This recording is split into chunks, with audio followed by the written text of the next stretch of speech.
Good afternoon সবাইকে। আপনারা সবাই কেমন আছেন? আমি কিন্তু খুব ভালো আছি। আজ আমি খুব কম ইনগ্রেডিয়েন্ট ইউজ করে তৈরি করে দেখাবো বাটার চিকেন। এর জন্য আমি বোনলেস চিকেন মিডিয়াম টুকরো করে কেটে নিয়েছি আর আদা রসুনের একটা পেস্ট তৈরি করে নেব। এবার আমি একটা মিক্সিং বলে সরষের তেল দিয়েছি আর তার মধ্যে দিয়েছি কাশ্মীরি লাল লঙ্কার গুঁড়ো। সরষের তেলে কাশ্মীরি লাল লঙ্কার গুঁড়োটা খুব সুন্দরভাবে কালারটা ছেড়ে দেয়। এবার আমি কেটে রাখা মাংসগুলোকে এর মধ্যে অ্যাড করব আর আদা রসুনের পেস্ট আর লবণ দিয়ে ভালো করে মিক্স করব। এবার 1 চামচ জিরের গুঁড়ো আর 1 চামচ ধনের গুঁড়ো দিয়ে আরও ভালো করে মিক্স করে আমি 1 ঘন্টা রেখে দেব। এবার আমি কিছু স্পাইসেস এর সঙ্গে অ্যাড করব। প্যানে একটু সাদা তেল দিয়ে জায়ফল, জয়িত্রী, এলাচ, লবঙ্গ আর দারচিনিকে ওই 10 সেকেন্ড মতো ভাজবো। তারপর কেটে রাখা পেঁয়াজ, টমেটো, আদা, রসুন, 3টে লঙ্কা এগুলোকে অ্যাড করে সামান্য পরিমাণে জল দিয়ে খুব ভালো করে এটাকে আমি কুক করে নেব।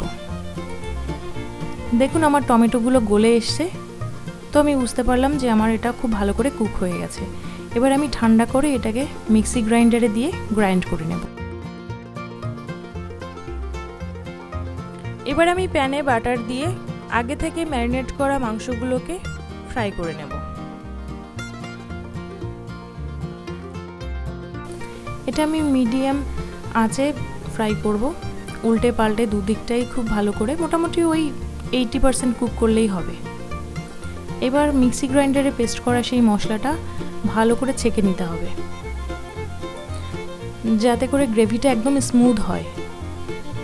এবার আমি প্যানে দেখুন অনেকটা বাটার দিয়েছি, দিয়ে ওই গ্রেভিটা অ্যাড করব আর আমি এর সঙ্গে অ্যাড করব কাশ্মীরি লাল লঙ্কার গুঁড়ো আর অল্প হলুদ, কারণ এরপরে যখন আমি ফ্রেশ ক্রিম ইউজ করব তখন কালারটা অনেক বেশি ফ্যাকাশে হয়ে যাবে। এবার আমি গ্রেভিটা ফুটে এলে ওর মধ্যে চিকেন আর লবণ অ্যাড করব।